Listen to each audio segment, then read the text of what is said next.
2024년 올해 전 세계 40억 명이 넘는 사람들이 모두 투표를 하러 간다고 해요. 이렇게 많은 규모의 사람들이 선거를 하는 건 올해가 처음이라고 하더라고요.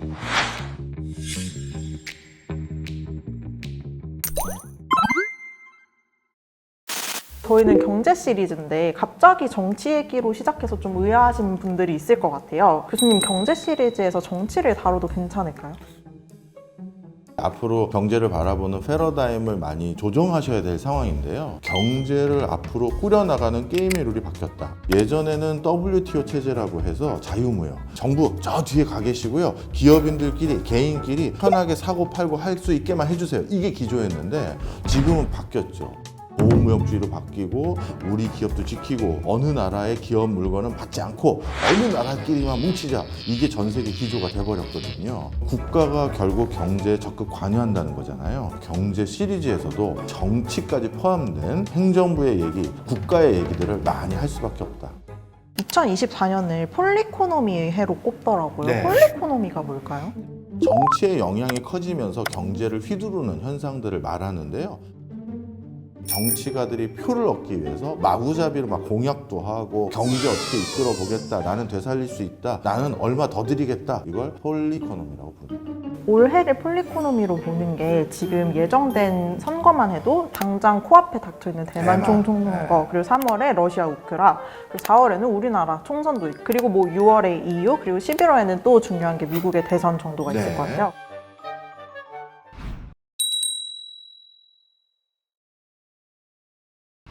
네, 그러면은 한국도 폴리코노미 영향이 어마어마할 것 같아요. 지금 총선이 코앞인데 이것 때문에 바뀐 경제 정책들 저희가 알만한 게 뭐가 있을까요?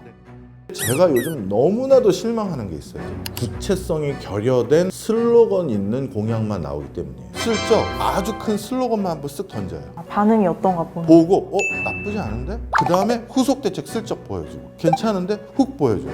좋게 얘기할게요. 그러면 정책적 안정감은 있다?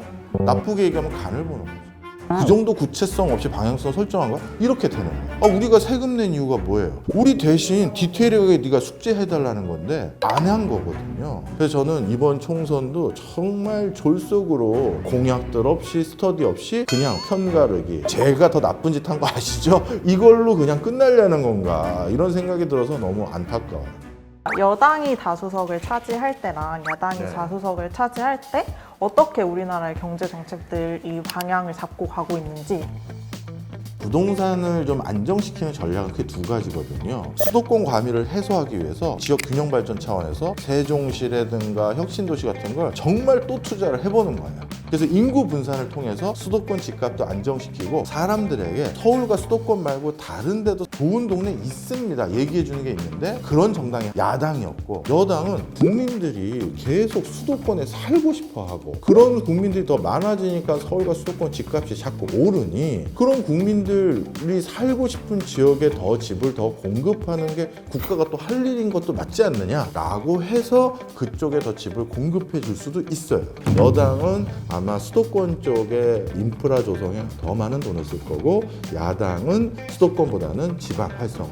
그 다음에 부양되는 테마가 당연히 달라지죠. 이번에 정권 바뀌고 나서 가장 뜨거웠던 섹터 중에 하나가 원자력이었잖아요. 그 다음에 야당이 가지고 있었던 신재생 에너지. 이 다수당이 어디가 되느냐에 따라서 원자력에 대한 속도 조절이나 궤도 수정도 일부 있을 수가 있어요. 그 다음 또 한 가지는 방위산업과 관련된 부분이죠. 그런데 여당에 비해서 야당이 다수당이 됐을 경우에는 방위산업과 관련돼서도 당연히 예산 조정이나 국가의 지원들이 일부 또 속도 조절이 있을 수밖에 없어요.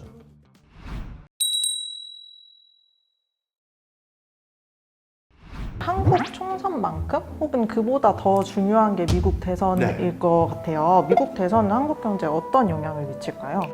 거의 전방위적인 영향을 미치죠. 지금 기업들이 너무나도 힘들어해요. 통상적으로 미국은 경제를 망치지 않으면 재선에는 한 번은 다 당선됐던 게 관례였어요.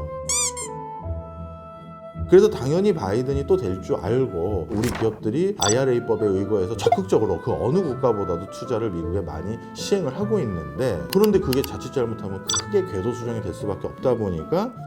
그러면 각각 바이든이 재선에 성공할 경우 혹은 트럼프가 당선이 될 경우 어떻게 다를까요? 일단 바이든이 당선됐을 경우에는 지금 IRA법 등을 기조로 했던 바이든이 입안했던 그 정책 기조가 훨씬 더 가속도가 붙을 거예요. 초선 때는 눈치를 봐요. 왜냐하면 내 정책에 동의하지 않는 미국의 여러 주들이라든가 유권자도 있잖아요.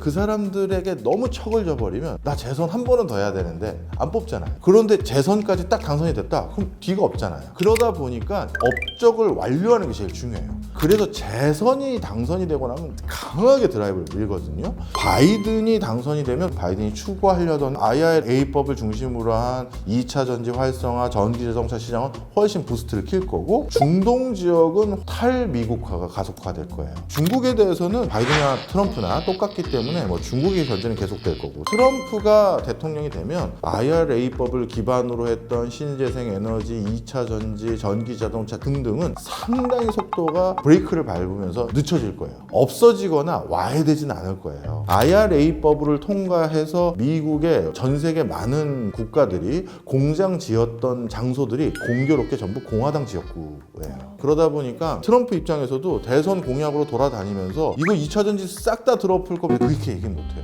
그렇지만 또 조준을 할 거고, 본인이 오히려 그렇게 강하게 키워놨던 셰일 산업들 이쪽은 요즘 활성화됐거든요.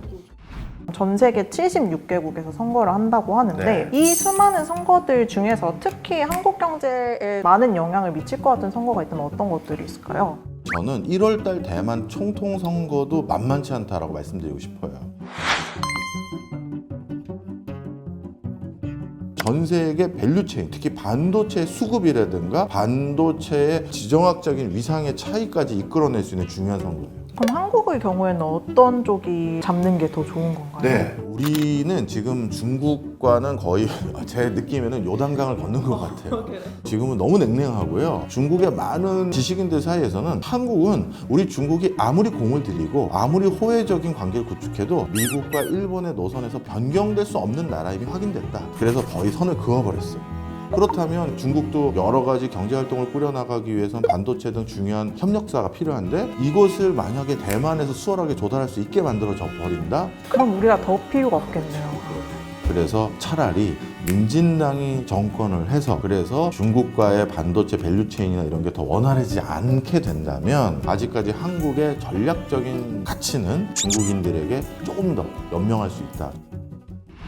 올해 정말 변수가 굉장히 많은 것 같아요. 총선 때까지는 저희도 정치랑 관련된 얘기를 굉장히 많이 할 것 같으니까 계속 지켜봐 주시면 폴리코노미 얘기 더 많이 들을 수 있을 것 같아요. 제발 저희 그 정치 얘기 할 수 있도록 공약을 좀 빨리 얘기를 해주시기 바랍니다.